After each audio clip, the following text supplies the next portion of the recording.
Welcome to Write Now Workshop Podcast, where you can write a book and change the world. I'm your host, Kitty Bucholtz, and this is episode 152, A Perspective of Gratitude, an encouraging words episode coming to you on Sunday, August 4th, 2019. So we are about halfway through summer, halfway through winter, depending on where you are. And sometimes I think halfway through things is a good time to kind of check in and see how everything's going. So halfway through the year, a lot of times I like to check in with my writing goals and other goals and see how well I'm doing, how I'm feeling about how I'm doing. And it's also a time of year where sometimes you can get a little caught up in being frustrated that something isn't going quite the way you wanted to, or you're seeing the things that you want to change and make different. And so maybe it comes out a little bit more like a complaint than you meant it to be. And sometimes this is also a good time for me, at least, to remember that I have so much to be grateful for in every aspect of my life, that even if there is something that's frustrating me or something that didn't quite go the way I wanted it to, it doesn't mean that I can't continue to be very grateful for all the other things. So for instance, every time I get my hair done, my hairdresser's name is Comfort, and it's such a great name. I just feel so lucky to have her in my life. And every time I talk to her, she's always reminding me that something that I don't like is still like so small and insignificant compared to all of the wonderful things to definitely be grateful for in the same area of life. So for instance, she's my hairdresser. So I'll, say something about my hair is too gray. I don't want it to look so gray. I don't feel old enough to be quite so gray, or my hair is so thin. I wish it were thicker, and I don't mean it to come out as a complaint. And I don't really think that I say it in a tone of complaint, but she is very much about looking at the other side. And she's like, you've got hair and some people don't have hair. You have lovely hair and some people have no hair. So there's nothing at all that you can be complaining about. And I'm like, no, that's a good point. Didn't mean it as a complaint, but I guess in a way it is a complaint. So then it makes me think, okay, what do I have to be grateful for?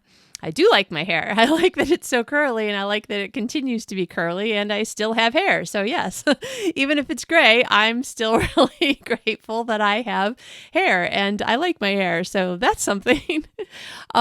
Maybe there is something in your writing life that you're like, for instance, I feel like I've been stuck on this plateau/rut. It's a rut that seems to be going on for so long. It feels like a plateau. I've got 8 titles out. What is it? I think I never can remember. I think it's 4 novels, 2 short stories, a novella, and a box set. I think that's what it is. Anyway, but I'm like, this is how many I've had out for a year or 2 years. I think it's close to 2 years now since Love at the Fluff and Fold came out. Yes, it is, because I purposely published it on my mom's birthday, which is August 26th. So here we are 3 weeks from now will be the 2-year anniversary of my last book. And I get frustrated and angry and upset. Maybe it's just a little bit angry or a little bit frustrated. Sometimes it's a lot frustrated. Depends on where I'm at when I'm thinking about it. Like, I just want to get back to writing and back to my work and back to what feels like my real work. But there is 100 things on my to-do list, and I get frustrated that it's so long, and that to me, it seems like there's really hardly anything on it that can't be on it, that I can just say, forget it, I'm not going to do that. On the other hand, I've made a point of taking some time during vacation to actually be in a vacation mindset. I've been working on a 1,500 piece puzzle. And I have to say, I love it. I love it so much. It's not like I want to work on a puzzle every day of my life or every day for a year, but I'm enjoying working on this one puzzle right now. Now, I also happen to be having such a good time with it that I think I spent maybe 2 or 3 hours one night. It was the last thing I did before I went to bed. In fact, I couldn't get myself to go to bed because I kept finding one more piece. And so it was about 1:15 midnight before I finally got to bed. And that night, I remembered in the morning that some of the dreams I dreamed were of the puzzle, not putting it together, but It's a puzzle that has probably 50 or 100 people in it, and they're like cartoon face people.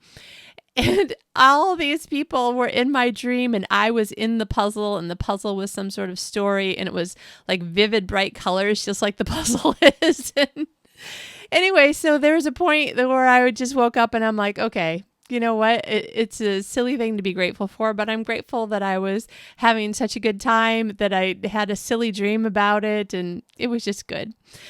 So I don't know if you need this, but I need to remind myself with some regularity that even though I don't mean to complain about things, and you don't have to like everything, you can't possibly like everything.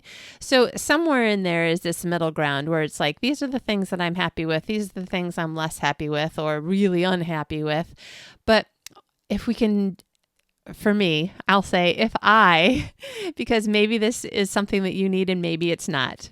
And I don't want to presume, but for me, I really need to immediately try to come back with, yes, I'm not totally happy with the way this thing is going or the way that thing turned out, but these are the things I'm super grateful for.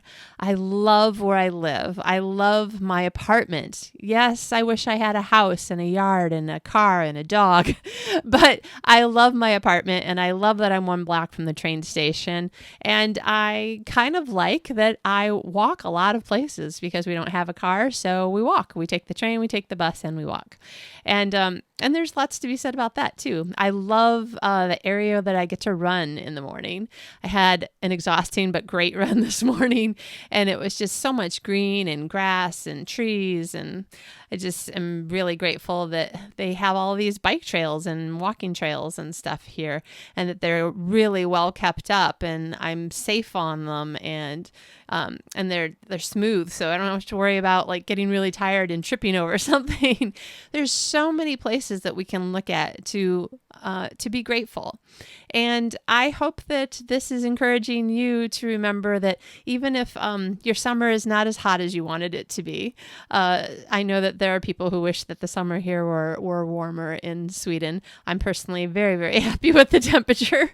Or you wish your winter were going smoother, or you could take an extra vacation and get out of town, or you wish your writing were going better, or that you had more books out, or that you were a better writer, or you sold more. There's 100,000 million things that we can find that we wish were different. But when I can keep my mind on all the things that are really good, like, thank you, God, that I am so healthy. Maybe there's this or that little tiny niggling small problem, but I am honestly like healthier than I deserve. And I have to remember how grateful I am for that. And I live in a great place, and I am super duper grateful that I get to live here. I have amazing friends. One of my complaints is actually that I don't get to see or talk to all of my friends as much as I want. Why? Because I have so many friends. Even if I talk to one friend a week, by Skype or phone or whatever, or getting together, or even 2 a week, there's no way that I could possibly get a chance to talk to all of my friends as frequently as it would be nice to be in touch. So some of the complaints are actually because we have so much to be grateful for.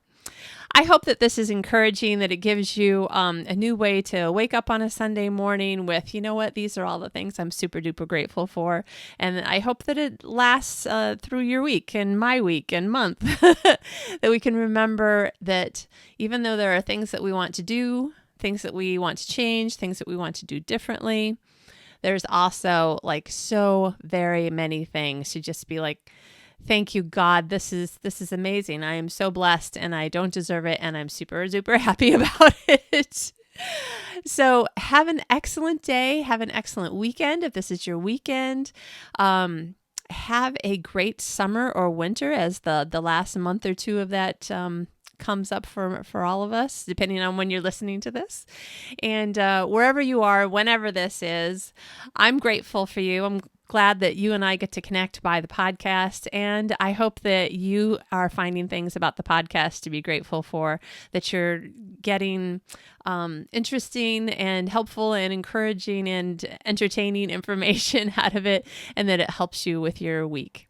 All right, have an excellent, excellent week, and we will talk to you again soon.